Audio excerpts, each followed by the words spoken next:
अल्हम्दुलिल्लाह नहमदुहु व नस्तईनुहु व नस्तगफिरुहु व नस्तहदीह व नु'मिनु बिही व नतवक्कलु अलैहि व नऊज़ु बिल्लाहि मिन शुरूरि अनफुसिना व मिन सय्यिआति अअमालिना मन यहदिहिल्लाहु फला मुदिल्ल लहु व मन युद्लिल फलन तजिद लहु वलिय्यन मुर्शिदा अल्लाहुम्म सल्लि अला मुहम्मदिन व अला आलि मुहम्मद कमा सल्लैता अला इब्राहीम व अला आलि इब्राहीम इन्नका हमीदुम मजीद अल्लाहुम्मा बारिक अला मुहम्मदिन व अला आलि मुहम्मद कमा बारकता अला इब्राहीम व अला आलि इब्राहीम इन्नका हमीदुम मजीद अम्मा बअद फइन्न खैरल हदीस किताबुल्लाह व खैरल हदी हदी मुहम्मदिन सल्लल्लाहु अलैहि वसल्लम व शर्रल उमूरि मुहदसातुहा व कुल्लु मुहदसतिन बिदअह व कुल्लु बिदअतिन ज़लालह व कुल्लु ज़लालतिन फिन्नार अय्युहल इख्वान वल अख़वात ऊसीकुम व नफ्सी बितक़्वल्लाह अऊज़ु बिल्लाहि मिनश शैतानिर रजीम बिस्मिल्लाहिर रहमानिर रहीम व इज़ा क़ील लहुम अनफ़िक़ू मिम्मा रज़क़कुमुल्लाहु क़ाल अल्लज़ीन कफ़रू लिल्लज़ीन आमनू अनुत'iमु मन लौ यशाअुल्लाहु अत्'अमह इन अंतुम इल्ला फ़ी ज़लालिन मुबीन സമാദരണീയരായ സത്യവിശ്വാസികളെ, സർവശക്തനായ അള്ളാഹുവിൻ്റെ വിധിവിലക്കുകൾ ഓർക്കാനും പരമാവധി ജീവിതത്തിൽ സൂക്ഷ്മത പാലിച്ച് നമ്മുടെ കർമ്മധർമ്മങ്ങളെ നന്നാക്കുവാനും അച്ചടക്കമുള്ള ജീവിതം നയിക്കുവാനും എന്നെയും നിങ്ങളെയും ഞാൻ വസിയത്ത് ചെയ്യുന്നു.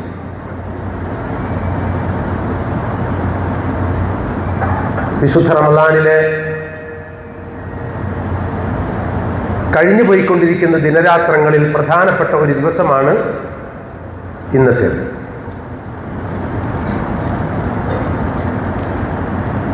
നാം അനുഭവിക്കുന്നതൊക്കെയും അള്ളാഹു നമുക്ക് നൽകിയ അനുഗ്രഹങ്ങളാണ്. നമ്മുടെ ജന്മം, ജീവിതം, നമ്മുടെ ആയുസ്, ആരോഗ്യം, നമ്മുടെ സമ്പത്ത്, സ്വാധീനം, നമ്മുടെ മക്കൾ, ജോലി, വരുമാനം, അധികാരമെല്ലാം വമാ ഊതീതും മിൻ ശൈഇൻ ഫമതാഉൽ ഹയാത്തിദ് ദുനിയ, എന്തു തന്നെ നിങ്ങൾക്ക് കിട്ടിയിട്ടുണ്ടോ അതൊക്കെയും ഈ ഐഹികമായ ജീവിതത്തിൻ്റെ വിഭവങ്ങൾ മാത്രമാണ്. അള്ളാഹു നമ്മെ ഇടയ്ക്കിടെ അടിക്കടി ഓർമ്മിപ്പിക്കുന്ന ഒരു കാര്യമുണ്ട്. ഈ പ്രപഞ്ചത്തിൻ്റെ നാഥൻ, ആകാശഭൂമികളുടെ രക്ഷിതാവ്, ഇന്ന് നമ്മുടെ കൈവശമുള്ള സമസ്ത സാധനങ്ങളുടെയും വസ്തുക്കളുടെയും അനുഗ്രഹങ്ങളുടെയും യഥാർത്ഥ ഉടമസ്ഥൻ അള്ളാഹു മാത്രമാണ് എന്ന സത്യം.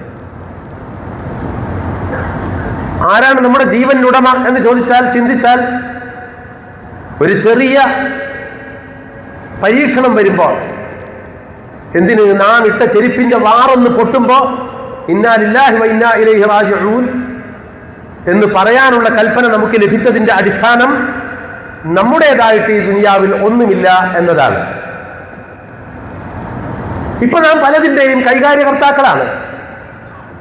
താൽക്കാലികമായ ഉടമസ്ഥാവകാശം മാത്രമാണ് നമുക്ക് ഈ ദുനിയാവിൽ കിട്ടിപ്പോരുന്നത്, കേവലം താൽക്കാലികം മാത്രം. അപ്പൊ നമ്മുടെ മക്കളോ? മക്കൾ നമ്മുടേതല്ല, അള്ളാഹുവിൻ്റെതാണ്. അപ്പൊ നാം പണി കഴിപ്പിച്ച വീട്, നാം കഷ്ടപ്പെട്ട് PSC പരീക്ഷ എഴുതി സ്വന്തമാക്കിയ ജോലി എല്ലാം എല്ലാം അള്ളാഹുവിൻ്റെതാണ്. വിശുദ്ധ ഖുർആൻ ആ കാര്യം 5-ാമത്തെ അധ്യായമായ സൂറത്തുൽ മാഇദ 18-ാമത്തെ ആയത്തിൽ, അല്ല, അനേകം ആയത്തുകളിൽ ഈ കാര്യം സൂചിപ്പിക്കുന്നുണ്ട്. വലില്ലാഹി മുൽക്കു സമാവാതി വൽ അർദ് വമാ ബൈനഹുമാ വഇലൈഹിൽ മസീർ. ആകാശഭൂമികളുടെ സമസ്ത അധികാരവും അള്ളാഹുവിൻ്റെ മാത്രമാണ്. അവക്കിടയിലുള്ളവയുടെ മുഴുവൻ അധികാരവും അവൻ്റേത് മാത്രമാണ്. വഇലൈഹിൽ മസീർ, അവസാനം ചെന്നെത്തുന്നത് അവങ്കലേക്ക് മാത്രവുമാണ്. അതുകൊണ്ട് ഇന്നാലില്ല, നാം അള്ളാഹുവിന് അവകാശപ്പെട്ടതാണ്. അപ്പൊ നമ്മളും നമുക്കുള്ളതൊക്കെയും നാം സ്വന്തമാക്കിയെന്നോ നേടിയെന്നോ സമ്പാദിച്ചുവെന്നോ അഭിമാനിക്കുന്ന ആശ്വസിക്കുന്ന സമസ്ത സൗകര്യങ്ങളും അള്ളാഹുവിൻ്റെതാണ്. ഈ വിശ്വാസം ഏതൊരാൾക്ക് ഇല്ലാതിരിക്കുന്നുവോ അവൻ മുസൽമാനല്ല, അവൻ വിശ്വാസിയല്ല. ഒരാൾ വിശ്വാസിയാകുന്നതിൻ്റെ മുന്നുപാധികളിൽ ഒന്നാണ് നമുക്ക് നമ്മുടേതായിട്ട് ഒന്നുമില്ല എന്ന വസ്തുത സമ്മതിക്കൽ, അംഗീകരിക്കൽ.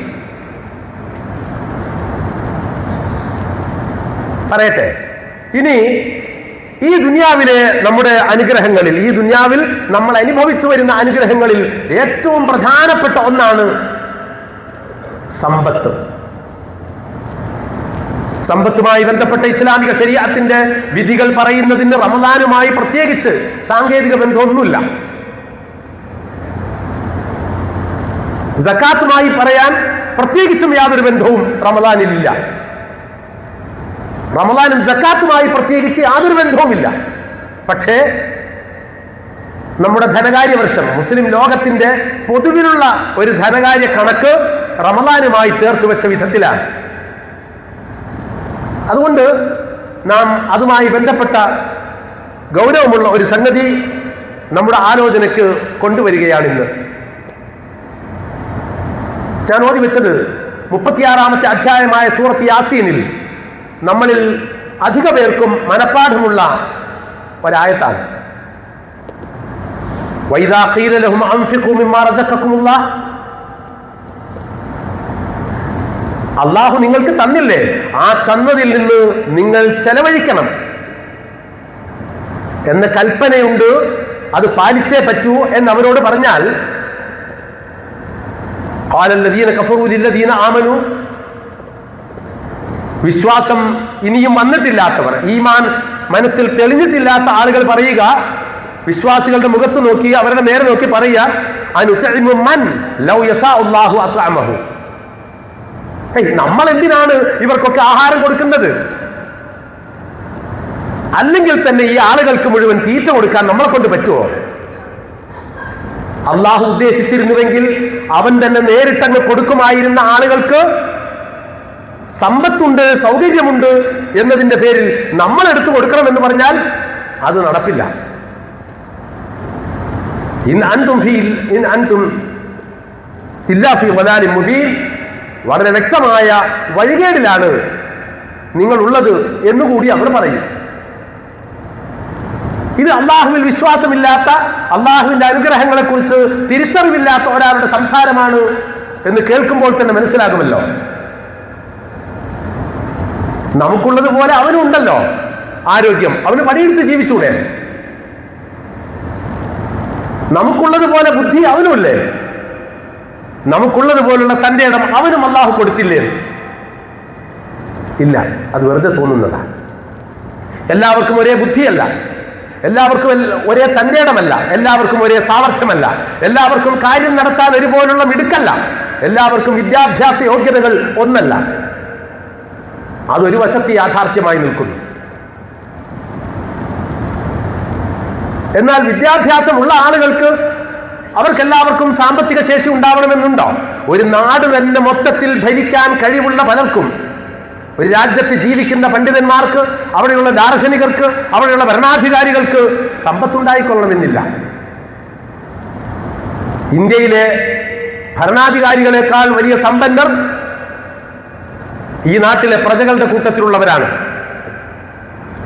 അപ്പൊ രാജ്യം ഭരിക്കാനുള്ള മിടുക്കോ സാമർഥ്യമോ അവർക്ക് കാണും, അവർക്കുണ്ടാകും. പക്ഷേ അത് സ്വത്ത് സമ്പാദിക്കാനുള്ള സാമർഥ്യമായി നമ്മൾ കരുതാൻ പാടില്ല. പണ്ടൊരു അറബി കവി പറഞ്ഞു,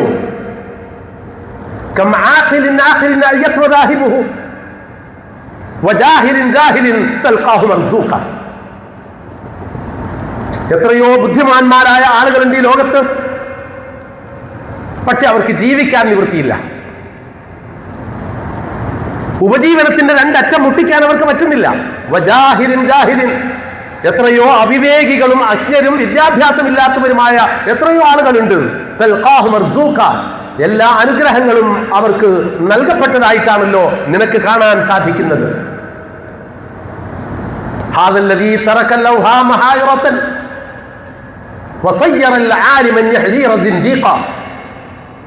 ഈ വസ്തുത ചിന്തിക്കുമ്പോ വിദ്യാഭ്യാസമുള്ള ആളുകളാണ്, വലിയ ക്വാളിഫിക്കേഷനൊക്കെ ഉണ്ട്, ഒരുപാട് സർട്ടിഫിക്കറ്റുകളുടെ ഭാരവും അവരുടെ ബാഗിലുണ്ട്.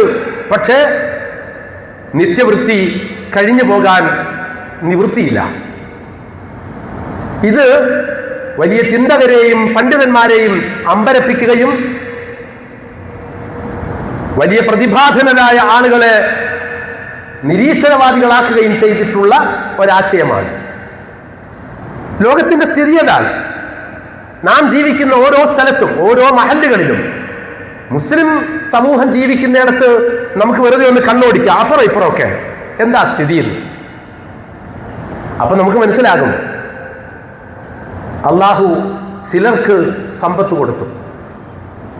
കൊടുത്ത ചിലർക്ക് വാരിക്കോരി കൊടുത്തു. അള്ളാഹുവിന്റെ ചെയ്തികൾ ചോദ്യം ചെയ്യപ്പെടാവതല്ല.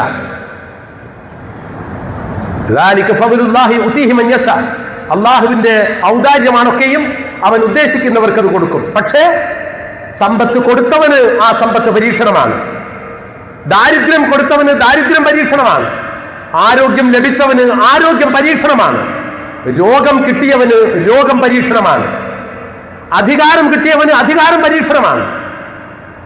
നിസ്സഹായത ജീവിതത്തിന്റെ അവസാന കാലം വരെ നിലനിൽക്കുന്നവന് അവന്റെ നിസ്സഹായതയും നിവൃത്തികേടും പരീക്ഷണമാണ്.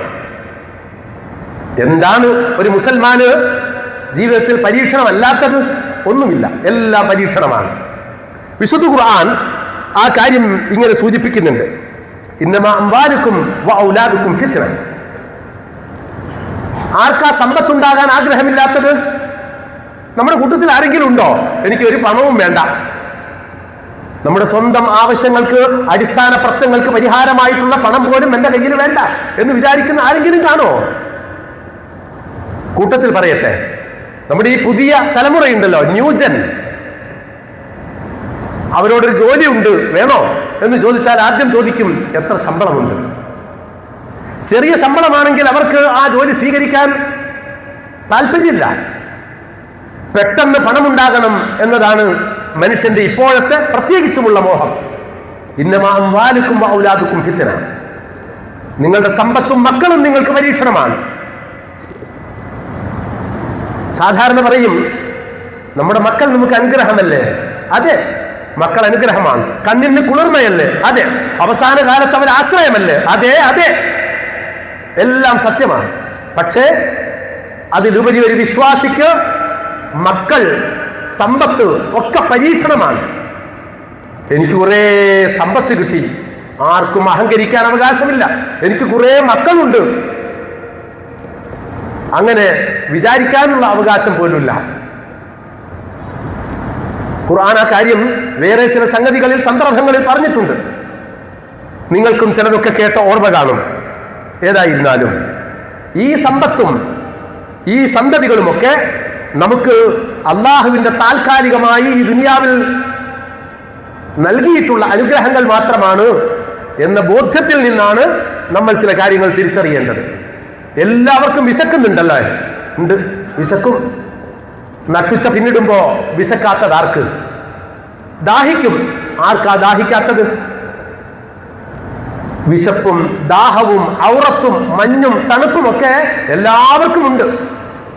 അടുത്ത കാര്യം, അടുത്ത ചിന്ത, അടുത്ത ചോദ്യം, വിശപ്പ് എല്ലാവർക്കുമുണ്ട്, പക്ഷെ ആഹാരം എല്ലാവർക്കും ഉണ്ടോ? ദാഹമുണ്ട്, ശുദ്ധമായ കുടിവെള്ളം എല്ലാവരുടെയും വീട്ടിൽ ലഭിക്കുന്നുണ്ടോ? എല്ലാവർക്കും ഔറത്തുണ്ട്. ഈ ഭൂമുഖത്ത് ജീവിക്കുന്ന മുഴുവൻ ആളുകളും ഔറത്ത് മറച്ചാണോ ജീവിക്കുന്നത്? എല്ലാവർക്കും തണുപ്പുണ്ട്. കഠിനമായ തണുപ്പിലും ഉത്തരേന്ത്യ വിറങ്ങലിച്ചു നിൽക്കുമ്പോ അവിടുത്തെ കുഞ്ഞു പൈതങ്ങൾ പോലും വിറച്ചു കിടക്കുകയാണ്, ഒരു പുതപ്പില്ലാതെ. ഇപ്പൊ വിശപ്പും ദാഹവും തണുപ്പും ചൂടുമൊക്കെ എല്ലാവർക്കും ഉണ്ട്. നല്ല ചൂടുണ്ട്, പക്ഷെ എല്ലാവർക്കും AC ഉണ്ടോ? എല്ലാ പള്ളിയിലും AC ഉണ്ടോ? ചിന്തിക്കാൻ വേണ്ടി പറഞ്ഞതാണ്. ജീവിതത്തിലെ സൗകര്യങ്ങൾ എന്ന് പറയുന്നത് എല്ലാവർക്കും ഒരുപോലെ റബ്ബ് കൊടുത്തു വരുന്നതല്ല. എന്നാൽ പിന്നെ എന്താണ് ഇതിന്റെ ഒരു യുക്തി? ചില ആളുകൾക്ക് സ്വർണവും വെള്ളിയും കൂമ്പാരമായി അവരുടെ സ്വത്തും സമ്പാദ്യവും അളവറ്റ നിലയിൽ കൊടുക്കുന്നു, കിട്ടിക്കൊണ്ടിരിക്കുന്നവർക്ക് തന്നെ വീണ്ടും വീണ്ടും കിട്ടുന്നു എന്നൊക്കെ നമ്മൾ പറയാറില്ലേ, കരുതാറില്ലേ? പക്ഷെ ഇത് അള്ളാഹുവിന്റെ പരീക്ഷണമാണ്.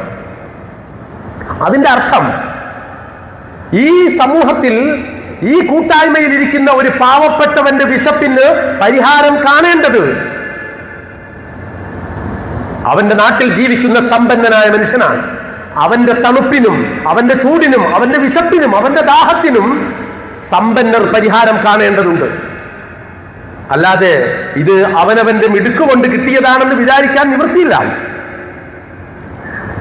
നിങ്ങൾ കേട്ടിട്ടില്ലേ ഫിറഔനെ കുറിച്ച്?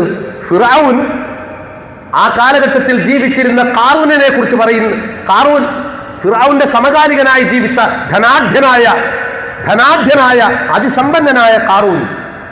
അയാൾ പറയുന്നുണ്ട് ഒരു സന്ദർഭത്തിൽ, ഇന്നമാ ഊതീതുഹു അലാ ഇൽമിൻ, ഞാൻ ഈ കോടികളൊക്കെ നേടിയത് എന്റെ മിടുക്കുകൊണ്ടാ, എന്റെ സാമർഥ്യം കൊണ്ട്, എന്റെ അറിവ് കൊണ്ട്, എന്റെ വിദ്യാഭ്യാസം കൊണ്ട്, ഞാൻ യൂറോപ്പിൽ പോയതുകൊണ്ട്, ഞാൻ ഗൾഫിൽ കഷ്ടപ്പെട്ട് ഉണ്ടാക്കിയത് കൊണ്ട് ഈ പണമൊക്കെ എനിക്കുണ്ടായി.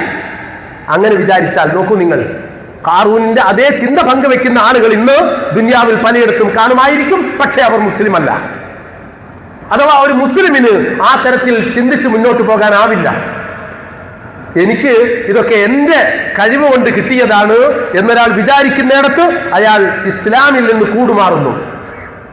അള്ളാഹുവിന്റെ അനുഗ്രഹം കൊണ്ട് കിട്ടുന്നതാണ്, അവന്റെ പരീക്ഷണം എന്ന നിലക്ക് മാത്രം വരുന്നതാണ്. അപ്പൊ ആരാ ഇങ്ങനെയൊക്കെ, എന്തിനാ ഇങ്ങനെയൊക്കെ പല തരത്തിൽ, പല കഴിവിൽ, പല പ്രാപ്തികളിൽ? അതെ, വിശുദ്ധ ഖുർആൻ പറയുന്നുണ്ട് സൂറത്തുൽ ഇസ്രാ 30-ാമത്തെ ആയത്തിൽ, ഇന്ന റബ്ബക യബ്സുത്തു റിസ്ഖ ലിമൻ യശാഉ വയഖ്ദിർ. നിന്റെ നാഥൻ, ഈ ലോകത്തിന്റെ രക്ഷിതാവാണ്, അവൻ ഉദ്ദേശിക്കുന്ന ആളുകൾക്ക് ആഹാരം സമൃദ്ധമായി നൽകുന്നത്. വയഖ്ദിർ, അവൻ ഞെരുക്കി പിശുക്കി കണക്കാക്കി കൊടുക്കുന്നതും. ചിലർക്ക് അന്നന്നത്തെ അഷ്ടി കഴിച്ചു പോകാൻ നിവൃത്തിയുണ്ടാകും. പക്ഷെ ഉമ്മാക്ക് മരുന്ന് വാങ്ങാൻ മരുന്ന് ഷീട്ട് കയ്യിൽ കിട്ടി ഈ പോക്കറ്റിൽ വെച്ച് നടക്കുന്നു ദിവസങ്ങളായി. മെഡിക്കൽ ഷോപ്പ് പലതും അതിനിടയ്ക്ക് കണ്ടു. പക്ഷേ മരുന്ന് വാങ്ങാൻ നിവൃത്തിയില്ല. സ്വന്തം ഉമ്മാക്ക് മരുന്ന് വാങ്ങാൻ, തന്റെ ഭാര്യയ്ക്ക് മരുന്ന് വാങ്ങാൻ, ഉപ്പാക്ക് മരുന്ന് വാങ്ങാൻ, മക്കൾക്ക് മരുന്ന് വാങ്ങാൻ ഒന്നിനും സാധിക്കാതെ വിഷമിക്കുന്ന ലക്ഷക്കണക്കിനും കോടിക്കണക്കിനും ആളുകൾ ജീവിക്കുന്ന രാജ്യത്താണ് ഞാനും നിങ്ങളും പുലരുന്നത്. ഈ അനുഗ്രഹങ്ങൾക്ക് കണക്ക് പറയേണ്ടി വരില്ലേ? നന്നായി വയറു നിറച്ച് സമൃദ്ധമായി ഒരു നല്ല ആഹാരം കഴിച്ചിറങ്ങുമ്പോ ഈ അനുഗ്രഹത്തെ കുറിച്ചൊക്കെ തീർച്ചയായും അള്ളാഹു നിങ്ങളോട് ചോദിക്കുക തന്നെ ചെയ്യും എന്ന് ഓർമ്മിപ്പിക്കുന്ന മുഹമ്മദുൽ മുസ്തഫ സല്ലല്ലാഹു അലൈഹി വസല്ലം തിരുമേനിയെ നമുക്ക് മറക്കാനാവില്ല. ആ പ്രവാചകന്റെ നോമ്പാണ് നമ്മുടെ നോമ്പ്. ആ പ്രവാചകന്റെ ഇബാദത്തുകളാണ് നമ്മുടെ പിന്തുടർച്ചയിൽ വരുന്നത്. പ്രിയപ്പെട്ടവരെ, രണ്ട് നിലക്കുണ്ട് ദാനധർമ്മങ്ങൾ. ഒന്ന്, നിർബന്ധമായും നൽകേണ്ട ദാനധർമ്മമാണ് സക്കാത്ത് എന്ന് പറഞ്ഞാൽ അസ്സദഖത്തുൽ മഫ്റൂള, ഫർലാക്കപ്പെട്ട സദഖയാണ് സക്കാത്ത്. മറ്റൊന്ന് ഐച്ഛികമായ ദാനമാണ് സദഖ, സാധാരണ സദഖയാണ്. അപ്പൊ സക്കാത്തും സദഖയും ഇത് രണ്ടും നൽകേണ്ടവരാണ് കഴിവുള്ള എല്ലാ ആളുകളും. ആരാ സക്കാത്ത് കൊടുക്കുക, ആർക്കാ സക്കാത്ത് കൊടുക്കുക, ഇതൊക്കെ വളരെ വിശദമായി നാം പരിശോധിക്കേണ്ടതും പഠിക്കേണ്ടതുമാണ്. إنما الصدقات للفقراء والمساكين والعاملين عليها والمؤلفة قلوبهم وفي الرقاب والغابرين وفي سبيل الله وابن السبيل. സക്കാത്തിന്റെ 8 അവകാശികളെയും വിശുദ്ധ ഖുർആൻ വ്യക്തമായി പറഞ്ഞിട്ടുണ്ട്. 9ാമത്തെ ഒരു അവകാശി സക്കാത്തിന്റെ ഗുണഭോക്താവായിട്ട്, അത് കൈപ്പറ്റുന്നവനായിട്ട് ലോകത്തില്ല. ഇസ്ലാമിന്റെ കാഴ്ചപ്പാട് അപ്പൊ നമുക്ക് നോമ്പല്ലേ? നോമ്പ് ഇസ്ലാം കാര്യങ്ങളിൽ എത്രാമത്തേതാണ്? ഒരു സെക്കൻഡ് നേരെ ആലോചിക്കുക. നോമ്പ് ഇസ്ലാം കാര്യങ്ങളിൽ എത്രാമത്തേതാ? ബുനിയൽ ഇസ്ലാമു അലാ ഖംസിൻ ഷഹാദത്തി അല്ലാ ഇലാഹ ഇല്ലല്ലാഹു വ അന്ന മുഹമ്മദർ റസൂലുള്ളാഹ് വഇഖാമിസ് സ്വലാ വഇതാഇസ് സകാ വസൗമി റമളാൻ വഹജ്ജിൽ ബൈത്ത് മൻ ഇസ്തതാഅ ഇലൈഹി സബീല. 5 തൂണുകൾക്ക് മുകളിലാണ് ഇസ്ലാം എന്ന ഈ കെട്ടിടം നിൽക്കുന്നത്. ഒന്ന്, ലാ ഇലാഹ ഇല്ലല്ലാഹ് മുഹമ്മദുർ റസൂലുള്ളാഹ് എന്ന മനസ്സിൽ തൊട്ട സത്യസാക്ഷ്യമാണ്, ജീവിതം കൊണ്ട് തെളിയിക്കേണ്ടതാണ്. ഇസ്ലാം കാര്യം വിശ്വസിച്ചാൽ പോരാ, അതൊക്കെയും ചെയ്യേണ്ട കാര്യമാണ്. ഈമാൻ കാര്യം വിശ്വാസ കാര്യങ്ങളാണെങ്കിൽ ഇസ്ലാം കാര്യങ്ങൾ പ്രവർത്തിച്ച് കാണിച്ച് തെളിയിക്കേണ്ട കാര്യങ്ങളാണ്. അപ്പോ ലാ ഇലാഹ ഇല്ലല്ലാഹ് എന്നതോ വിശ്വസിച്ചാൽ പോരാ, ലാ ഇലാഹ ഇല്ലല്ലാഹ് എന്നത് ആചരിച്ച് ജീവിതത്തിൽ, പ്രയോഗത്തിൽ, ഫലത്തിൽ തെളിയിക്കേണ്ട കാര്യമാണ്. എന്റെ റബ്ബ് ഏകനായ ഇലാഹാണെന്ന് ഞാൻ ജീവിതം കൊണ്ട് കാണിച്ചു കൊടുക്കണം, പ്രവൃത്തിയിൽ തെളിയിച്ചു കൊടുക്കണം. ഓക്കെ. രണ്ടാമത്തേതോ, അങ്ങനെ വിശ്വസിക്കുന്ന ഒരാൾ പിന്നെ ഒട്ടും വൈകാതെ തുടങ്ങേണ്ട ഇബാദത്തിന്റെ പേരാണ് നമസ്കാരം. നമ്മുടെ മക്കൾക്കത് അറിയാം. മൂന്നാമത്തേത് നോമ്പല്ല, മൂന്നാമത്തേത് സക്കാത്താണ്. സക്കാത്ത് എന്ന് പറയുന്ന നിർബന്ധമായ ബാധ്യത ഈ ലോകത്തുള്ള എല്ലാ മുസ്ലിങ്ങൾക്കും വരുമോ? ഒരിക്കലുമില്ല. ഷഹാദത്ത് കലിമ ചൊല്ലിയവർക്ക് നിസ്കാരം ബാധകമാണ്. പക്ഷേ ഷഹാദത്ത് കലിമയും നിസ്കാരവും ഉള്ള മുഴുവൻ പേർക്കും സക്കാത്ത് ബാധകമാവില്ല. എന്താ വ്യത്യാസം? സക്കാത്ത് കൊടുക്കാനുള്ള കഴിവുണ്ടെങ്കിലേ അത് വേണ്ടു. നിന്ന് തിരിയാൻ നിവൃത്തിയില്ലാത്ത സാമ്പത്തികമായ ദൗർബല്യങ്ങളുള്ള, പരാധീനതകളുള്ള ഒരാൾക്ക് ആർക്ക് സക്കാത്ത് കൊടുക്കുമയാൽ? അങ്ങനെ ചില സഹാബികളുടെ കഥകൾ പ്രവാചകന്റെ ജീവിതത്തിൽ, അനുഭവത്തിൽ വന്നിട്ടുണ്ട്. നിങ്ങളത് കേട്ടിട്ടുണ്ടാകും. എല്ലാവർക്കും സക്കാത്ത് കൊടുക്കേണ്ട ബാധ്യതയില്ല. അപ്പൊ സക്കാത്ത് കൊടുക്കാൻ ബാധ്യത ഉണ്ടാകുന്നത് എപ്പോഴാ? പ്രിയപ്പെട്ടവരെ, അത് പഠിക്കണം. അത് പഠിക്കണം എന്ന് പറഞ്ഞാൽ ഇസ്ലാം കാര്യം, നിസ്കാരം നമ്മൾ പഠിക്കുന്നില്ലേ? അതെ. ഇപ്പൊ നോമ്പിന്റെ നോമ്പ് മുറിക്കുന്ന കാര്യങ്ങൾ എന്താണെന്ന് നമ്മൾ ചോദിച്ച് പഠിക്കണില്ലേ? അതുപോലെ സക്കാത്തിന്റെ മൂജിബാത്തുകൾ എന്തൊക്കെയാണെന്ന് നമ്മൾ പഠിക്കണം. എപ്പോഴാണ് സക്കാത്ത് കൊടുക്കുക, എന്തിനൊക്കെയാണ് സക്കാത്ത് കൊടുക്കുക? സമ്പത്ത് 3 തരമാണ്. 3 തരം സമ്പത്താണ്. 1 കാർഷിക സമ്പത്താണ്, 2 നാൽക്കാലി സമ്പത്താണ്, 3 നാണയ സമ്പത്താണ്. ഇന്ന് നമ്മൾ ഈ നാട്ടുകാരുടെ കയ്യിലൊക്കെ മിക്കവാറും കാർഷിക സമ്പത്ത് ഉണ്ടെങ്കിൽ അതിൽ നിന്ന് ഒഴിവാക്കി നിർത്താം. ഇനി അതല്ല, നാൽക്കാലി സമ്പത്തുണ്ട്, ആർക്കെങ്കിലും ഗോഡ് ഫാമോ മറ്റോ ഉണ്ടെങ്കിൽ അത് ഒഴിവാക്കി നിർത്തണം എന്ന് പറഞ്ഞാൽ അവർക്കത് ബാധകമാകും. അല്ലെങ്കിൽ സാധാരണ നിലയിൽ നമ്മുടെ സമൂഹത്തിൽ ഇന്നത്തെ ഒരു ധനവ്യവസ്ഥിതിയിൽ അധികം പേരുടെയും കൈകളിൽ സക്കാത്ത് കൊടുക്കാൻ ബാധ്യതയുള്ള സ്വത്ത് നാണയത്തിന്റെ സക്കാത്താണ്. ആ നാണയത്തിന്റെ സക്കാത്തുമായി ബന്ധപ്പെടുത്തി അള്ളാഹുവിന്റെ പ്രവാചകന്റെ നാവിൽ നിന്ന് ഉതിർന്നു വീണത് വെള്ളിയുമായി ബന്ധപ്പെട്ട ഹദീസ് മാത്രമാണ്. സ്വഹീഹായി വന്നത് വെള്ളിയുടെ ഹദീസ് മാത്രമാണ്. അത് ലാ സദഖത ഫീമാ ദൂന ഖംസി അവാഖിൻ ലൈസ ഫീമാ ദൂന ഖംസി അവാഖിൻ സദഖ. 5 ഊഖിയകൾ. ഒരു ഊഖിയ എന്ന് പറഞ്ഞാൽ 40 ദിർഹമാണ്. അപ്പൊ 5 ഊഖിയ 40 × 5 200 ദിർഹമാണ്. 200 ദിർഹമിന്റെ മെട്രിക് തൂക്കം എന്ന് പറഞ്ഞാൽ നമ്മൾ ഇന്ന് ഗ്രാമിലേക്ക് അതിനെ കൺവെർട്ട് ചെയ്യുമ്പോൾ ഈ 200 ദിർഹമിന് എത്ര തൂക്കം കാണും? 590 ഗ്രാം തൂക്കം കാണും. അപ്പൊ 590 ഗ്രാം വെള്ളി ഒരാൾ കയ്യിൽ വെച്ചാൽ, ഒരു സ്ത്രീ അരഞ്ഞാണമായി കയ്യിൽ വെച്ചാൽ സക്കാത്ത് കൊടുക്കണം. അതിന് തുല്യമായ പണം കയ്യിലോ ബാങ്കിലോ മേശവലിപ്പിലോ കടയിലോ കമ്പോളത്തിലോ ഉണ്ടെങ്കിൽ സക്കാത്ത് കൊടുക്കണം. അപ്പൊ 590 ഗ്രാം വെള്ളി എന്ന് പറഞ്ഞാൽ അത് 1,00,000 രൂപയാണ് 1 കിലോ വെള്ളിയുടെ വിലയെങ്കിൽ. നിങ്ങൾക്കറിയാം, വെള്ളിയുടെ വില നിശ്ചയിക്കുന്നത് കിലോ വെച്ചാണ്, അല്ലാതെ ഗ്രാം പറഞ്ഞിട്ടല്ല. ഗ്രാം അതിനും പറയാമെന്ന് മാത്രമേ ഉള്ളൂ. 1,00,000 രൂപയുണ്ട് 1 കിലോ വെള്ളിക്കെങ്കിൽ അത് റൗണ്ടാക്കി 590 എന്നത് 600 ഗ്രാം ഉണ്ട് എന്ന് വിചാരിക്കുക. എങ്കിൽ 60,000 രൂപ കയ്യിലുണ്ടെങ്കിൽ സക്കാത്ത് കൊടുക്കണം. സക്കാത്ത് കണക്കാക്കപ്പെടുന്നത് വർഷം തികയുമ്പോഴാണ്.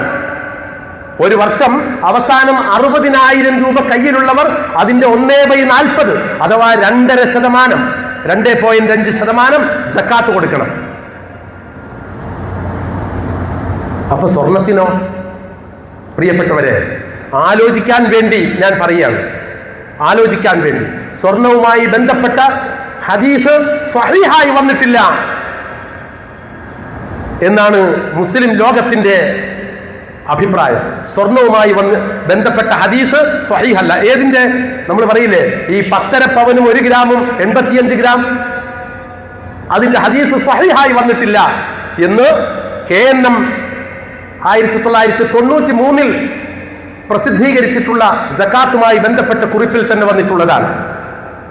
അല്ലാതെയും ഒരുപാട് കൃതികളിൽ ആ ഭാഗം പരാമർശിച്ചിട്ടുള്ളതുമാണ്.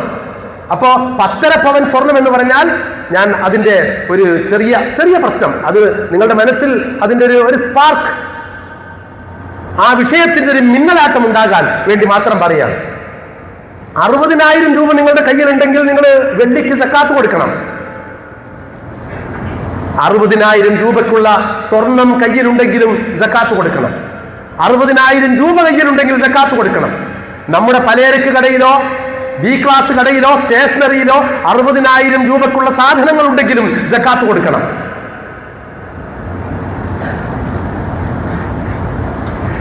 എന്നാൽ നിലവിലുള്ള ധാരണ അനുസരിച്ച് ഏതാണ്ട് 6 ലക്ഷം രൂപയ്ക്കുള്ള സ്വർണമുണ്ടെങ്കിൽ, സ്വർണം ഉള്ള താരതമ്യേന വെള്ളിയുള്ള ഒരു സ്ത്രീയേക്കാൾ, വെള്ളി കയ്യിലുള്ള ഒരു പുരുഷനേക്കാൾ സാമ്പത്തിക ശേഷി ഉണ്ടാവുക സ്വർണം കയ്യിലുള്ള ആൾക്കാണല്ലോ, തർക്കമില്ല. അയാൾ സക്കാത്ത് കൊടുക്കേണ്ടി വരിക. നിലവിലുള്ള ധാരണയാണ് സത്യമെങ്കിൽ മിനിമം 6 ലക്ഷം രൂപയെങ്കിലും ഉണ്ടാകുമ്പോൾ മാത്രമാണ്. മറ്റേത് 60. അപ്പൊ 60,000ന്റെ 10 ഇരട്ടിയാണ് 6 ലക്ഷം എന്ന് പറയുന്നത്. സാമൂഹ്യമായ ഈ സോഷ്യൽ ഇൻജസ്റ്റിസ്, സാമൂഹ്യമായ ഈ അനീതിക്കും തെളിവുണ്ടെങ്കിൽ തീർച്ചയായും അത് സ്വീകരിക്കാവുന്നത് തന്നെയാണ്. പക്ഷേ പ്രിയപ്പെട്ടവരെ, സ്വഹീഹായ ഹദീസ് സ്വർണവുമായി ബന്ധപ്പെട്ട് വന്നിട്ടില്ല. പിന്നെ ഇക്വേഷന്റെ മൂല്യത്തിലെ സമീകരണവുമായി ബന്ധപ്പെട്ട പരാമർശങ്ങളാണ് ഈ വിഷയത്തിൽ പണ്ഡിതന്മാർ പരാമർശിച്ചിട്ടുള്ളത്. അക്കാലത്ത് നിങ്ങൾ എനിക്ക് 10 വെള്ളി നാണയം ഇങ്ങോട്ട് തന്നാൽ ബാർട്ടർ സിസ്റ്റം അനുസരിച്ച് ഞാൻ നിങ്ങൾക്ക് 1 സ്വർണ്ണ നാണയം തിരിച്ചു തരും. അപ്പൊ 1-ന് 10 എന്നൊരു സമ്പ്രദായം അന്നുണ്ടായിരുന്നു. ആ സമ്പ്രദായത്തിന്റെ ചുവട് പിടിച്ച് പിന്നെ അതിന്റെ തുടർച്ച വന്നതാണ് ഈ ധാരണ. പ്രിയപ്പെട്ടവരെ, സക്കാത്ത് കൊടുക്കണം. സക്കാത്ത് കൊടുത്തില്ലെങ്കിൽ അപകടമാണ് കാര്യം. സക്കാത്ത് കൊടുക്കാൻ നോക്കൂ. നിങ്ങൾ നമസ്കാരത്തെ കുറിച്ച് പറഞ്ഞിടത്തൊക്കെ സക്കാത്തിനെയും കൂടി ചേർത്ത് പറഞ്ഞത് നിങ്ങളുടെ ഓർമ്മയിലുണ്ടാകും. അഖാമുസ്സലാത്ത വആതൗസ് സക്കാത്ത യുഖീമൂനസ് സ്വലാത്ത വയുതൂനസ് സക്കാത്ത അഖീമുസ്സലാത്ത വആതുസ് സക്കാത്ത. ഇങ്ങനെ പല പ്രകാരങ്ങളിൽ വിശുദ്ധ ഖുർആൻ ഇഖാമത്തുസ് സ്വലാത്തിനെയും ഈതാഉസ് സക്കാത്തിനെയും ചേർത്ത് വെച്ച് പറഞ്ഞതാണ്. സക്കാത്ത് കൊടുക്കാത്ത ഒരാൾ മുസ്ലിം സമൂഹത്തിൽ മുസ്ലിമായി ജീവിക്കുകയും സക്കാത്ത് കൊടുക്കാതിരിക്കുകയും ചെയ്യുന്നുവെങ്കിൽ തീർച്ചയായും അയാൾ അള്ളാഹുവിന്റെ മുമ്പിൽ കടക്കാരനാണ്. ഈ സമൂഹത്തിന് ലഭിക്കാൻ അവകാശമുള്ള അർഹതപ്പെട്ടത് കൈയടക്കി വെച്ച് സ്വന്തം മക്കൾക്കും കുടുംബക്കാർക്കും വേണ്ടി മാത്രം സമ്പാദിച്ചു വെച്ച ഒരു ദുർമോഹിയും അഹങ്കാരിയുമായി മാറും. സക്കാത്ത് അത്രമേൽ പ്രധാനപ്പെട്ട ഇബാദത്താണ്. സക്കാത്ത് കൊടുക്കാത്തവന്റെ മയ്യിത്ത് നമസ്കരിക്കണമോ? മുസ്ലിം ലോകത്ത് സംശയവും തർക്കവും നിലനിൽക്കുന്ന കാര്യമാണ് ഇപ്പോഴും. അത്ര ഗൗരവമുള്ളതാണ് വിഷയം. ഏതായിരുന്നാലും സക്കാത്ത് എന്ന് പറയുന്ന ഇസ്ലാം കാര്യങ്ങളിൽ 3ാമത്തേതാണ്. നിസ്കാരത്തിന്റെ തൊട്ടുടനെയാണ്. അത് കഴിഞ്ഞാലേ നോമ്പന്റെ ബാധ്യത വരുന്നുള്ളൂ. അതുകൊണ്ട് പ്രിയപ്പെട്ടവരെ, സക്കാത്ത് എന്ന് പറയുന്നതിന്റെ ഇസ്ലാമികമായ മാനം നമ്മൾ വിചാരിച്ചതിന്റെ ഒക്കെ മുകളിലാണ്. ഈ മുസ്ലിം സമുദായത്തിലെ സമ്പന്നരായ ആളുകൾ അവരുടെ ബാധ്യതയ്ക്കൊത്ത് സക്കാത്ത് കൃത്യമായി കൊടുക്കാൻ തയ്യാറാകുന്ന പക്ഷം ഈ മുസ്ലിം സമുദായത്തിനകത്ത് 8 അവകാശികളിൽ ആരും തന്നെ കഷ്ടപ്പെടുന്നവരായിട്ടുണ്ടാവില്ല എന്നത് വ്യക്തമാണ്. അത്രമേൽ സമ്പന്നമാണ് മുസ്ലിം സമുദായത്തിന്റെ ആഭ്യന്തര സ്ഥിതിവിശേഷം. ഈ വിഷയത്തിൽ ശ്രദ്ധിക്കണമെന്ന് ഉണർത്തുന്നു. ഓർമ്മിക്കണം അള്ളാഹുവിന്റെ താക്കീതുകൾ എന്ന് മാത്രം ഓർമ്മിപ്പിക്കുന്നു. അള്ളാഹു തൗഫീഖ് ചെയ്യുമാറാകട്ടെ.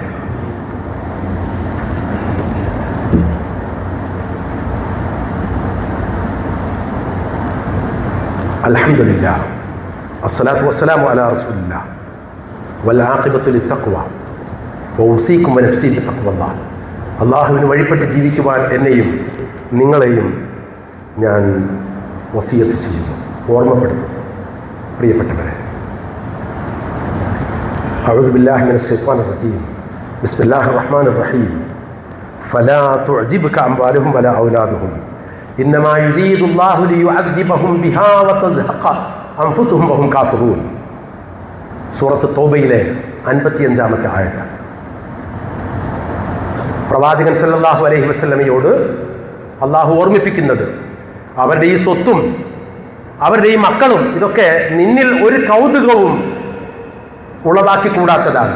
നിനക്ക് അതിനോടൊന്നും ഒരു മതിപ്പും പ്രത്യേകിച്ച് തോന്നാൻ പാടില്ലാത്തതാണ്. ഇന്നമാ യുരീദുല്ലാഹു ലിയുഅദ്ദിബഹും ബിഹാ, ഈ മക്കളെ കൊണ്ടും ഈ സമ്പത്ത് കൊണ്ടും ഫിൽ ഹയാത്തി ദുനിയ, ഈ ദുനിയാവിൽ വെച്ച് തന്നെ അവരെ ശിക്ഷിക്കുവാനും വതസ്ഹഖ അൻഫുസുഹും വഹും കാഫിറൂൻ, മരിച്ചു പോകുമ്പോൾ അവിശ്വാസികളായി, നന്ദികെട്ടവരായി, നിഷേധികളായി മരിച്ചു പോകണം അവർ എന്നുമാണ് അള്ളാഹു ഉദ്ദേശിക്കുന്നത്. സക്കാത്ത് കൊടുക്കാത്തവർ മുസ്ലിമായി മരിക്കുക എന്നത് സാധ്യമേ അല്ല. അതുകൊണ്ടാണ് നേരത്തെ പറഞ്ഞത്, പ്രിയപ്പെട്ടവരെ നിങ്ങൾ ഓർക്കും എന്ന് ഞാൻ വിചാരിക്കുന്നു, നേരത്തെ പറഞ്ഞത് ധനികനായ ഒരു മനുഷ്യന്റെ മുസ്ലിമാകാനുള്ള യോഗ്യത എന്നത് ദരിദ്രനായ മനുഷ്യനേക്കാളും വലിയ യോഗ്യത അയാൾ നേടേണ്ടതുണ്ട് സക്കാത്ത് കൊടുത്തുകൊണ്ട്. ദരിദ്രൻ സക്കാത്ത് കൊടുക്കാതെ മുസ്ലിമാകും, ദരിദ്രൻ ഹജ്ജ് ചെയ്യാതെ മുസ്ലിമാകും. കാരണം ഇത് രണ്ടിനും അയാൾക്ക് പാകമില്ല, നിവൃത്തിയില്ല. ധനികൻ മുസ്ലിമാകാൻ ഇസ്ലാം കാര്യങ്ങൾ രണ്ടു കൂട്ടർക്കും അഞ്ച് തന്നെയെങ്കിലും ഒരു വിഭാഗം അവർക്ക് മുസ്ലിമായി ജീവിക്കാനും മുസ്ലിമായി മരിക്കാനും സക്കാത്ത് കൊടുത്തേ പറ്റൂ. നിസ്കരിച്ചത് കൊണ്ട് മാത്രമായില്ല, നോമ്പ് പിടിച്ചത് കൊണ്ടുമായില്ല. ശരിയായ വിധത്തിൽ ചിന്തിക്കുവാനും ശരിയായ രീതിയിൽ ആലോചിക്കുവാനും അള്ളാഹു നമുക്ക് സൂക്ഷ്മതാബോധവും റബ്ബിനെ കുറിച്ചുള്ള ഓർമ്മയും മരിക്കുമെന്ന വിചാരവും പരലോകത്തെക്കുറിച്ച് ചിന്തയും ശക്തിപ്പെടുത്തി തരുമാറാകട്ടെ. നാളെ അള്ളാഹുവിൻ്റെ കണിശമായ കർക്കശ വിചാരണയിൽ ഈ നോമ്പിന്റെ തണലിൽ റയ്യാൻ എന്ന കവാടത്തിലൂടെ ഇഷ്ടമുള്ള വാതിലൂടെ കടന്നോളൂ എന്ന് പറയുമ്പോൾ സക്കാത്ത് കൊടുത്തും കൃത്യമായി നിസ്കരിച്ചും ജീവിതത്തിൽ സൂക്ഷ്മത പുലർത്തിയും ഈ സമൂഹത്തിലെ ദരിദ്രരായ കോടിക്കണക്കിന് ആളുകളോട് നീതി പുലർത്തിയും ആ പാവങ്ങൾക്ക് കൂടി കിട്ടേണ്ട അവകാശങ്ങൾ അവർക്ക് തന്നെ എത്തിച്ചു കൊടുത്തും കൊണ്ട് നീതി പാലിക്കുന്ന, അള്ളാഹുവിന്റെ സ്വർഗത്തിന്റെ അർഹത നേടുന്ന, യോഗ്യത കൈവരിക്കുന്ന യഥാർത്ഥ വിശ്വാസികളിൽ ഉൾപ്പെടാൻ അള്ളാഹു നമുക്ക് അനുഗ്രഹം നൽകി തൗഫീഖ് ചെയ്യുമാറാകട്ടെ. അല്ലാഹുമ്മ ഗ്ഫിർ ലിൽ മുഅ്മിനീന വൽ മുഅ്മിനാത്ത് വൽ മുസ്ലിമീന വൽ മുസ്ലിമാത്ത് വൽ അഹ്യാഇ മിന്നാ വൽ അംവാത്ത് ഇന്നക മുജീബു ദഅവാതി യാ ഖാദിയൽ ഹാജാത്ത്. റബ്ബനാ തഖബ്ബൽ മിന്നാ ഇന്നക അൻതസ് സമീഉൽ അലീം വഗ്ഫിർ ലനാ യാ ഗാഫിറൽ മുദ്നിബീൻ വർഹംനാ യാ അർഹമർ റാഹിമീൻ. റബ്ബനാ ഗ്ഫിർ ലനാ ولوالدينا ولأستاذنا ولأصدقائنا ولأخلائنا ولأقربائنا ولمن أحبنا وأحسن إلينا ومن أوصانا بالدعاء. اللهم أعنا على ذكرك وشكرك وحسن عبادتك. اللهم اجعل هذا الشهر الشريف شاهدا لنا لا شاهدا علينا واجعله حجة لنا لا حجة علينا. اللهم صل وسلم على رسولك محمد وآله وصحبه أجمعين وسلام على المرسلين والحمد لله رب العالمين.